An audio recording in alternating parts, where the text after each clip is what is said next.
కాళేశ్వరంలో రూపాయి ఖర్చుకు వచ్చేది 52 పైసలే. ఇక చూడు, కాళేశ్వరంలో మనం రూపాయి ఖర్చు పెడితే 52 పైసలు వాపసు వస్తాయి. ఇవ్వడం చేస్తాడా ఇటువంటి దందా? ఇటువంటి బేకార్ లంగా ప్రాజెక్ట్ ఎవడన్నా కడతాడా? ఇది ఎవరో ఆంధ్రజ్యోతి లేకపోతే ఎవరో చెప్తుంది కాదు, ఇది కాగ్ రిపోర్ట్, ఇది కంట్రోల్ అండ్ ఆడిటర్ జనరల్ చెప్తుంది క్లియర్ గా. ఇక్కడ కాళేశ్వరంలో రూపాయి ఖర్చు పెడితే 52 ఇవ్వడం చేస్తాడా ఈ భూమి మీద దందా?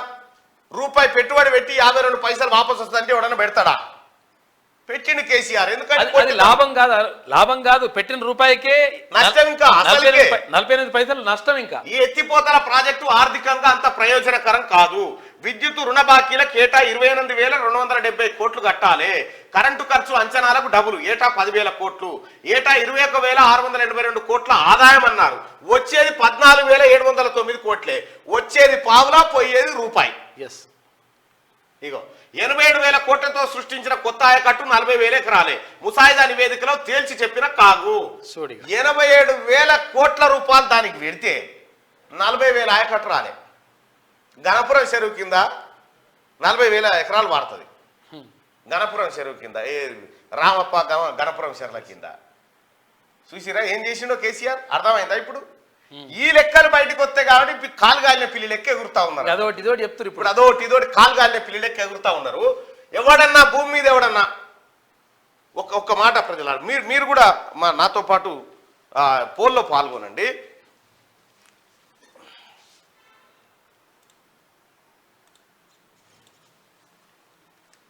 కేసీఆర్ ఏం చేసిండు తెలంగాణను?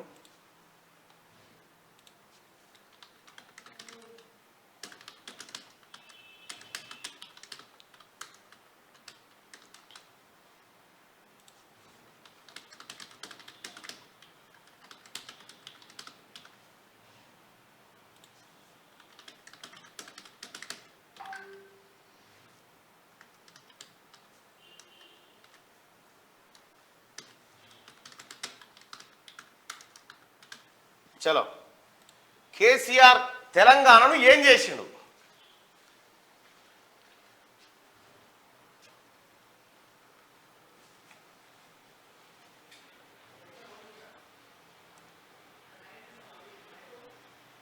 కేసీఆర్ తెలంగాణను ఏం చేసిండు? కేసీఆర్ తెలంగాణను నాశనం చేశాడు అనుకునే వాళ్ళు పైన, కేసీఆర్ తెలంగాణను అభివృద్ధి చేశాడు అనుకునే వాళ్ళు కింద. మీ ఒపీనియన్ పోల్ చేయండి. ఇప్పుడు ఇవే చెప్తా ఉన్నారు కదా.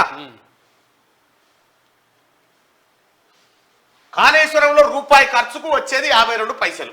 రూపాయి పెడితే 52 పైసలు వస్తుంది. ఇవ్వడం చేస్తాడు ఆ తల తిక్కున్నాడు. ఏమన్నా సిగ్గు అనిపిస్తలేదా కేసీఆర్ నీకు ఈ లెక్కలు బయటకు వచ్చిన తర్వాత? నేను ఇన్ని డాంబికాలు చెప్తే కదా, జనానికి మోసం చెప్తే కదా, నా బొట్టు రక్తం ఖర్చు పెట్టినా అని బటివాయి మాటలు చెప్తే కదా, ఏమన్నా శరం అనిపిస్తలేదా ఇంట్లో కూర్చొని? అసలుకే ఎసరు.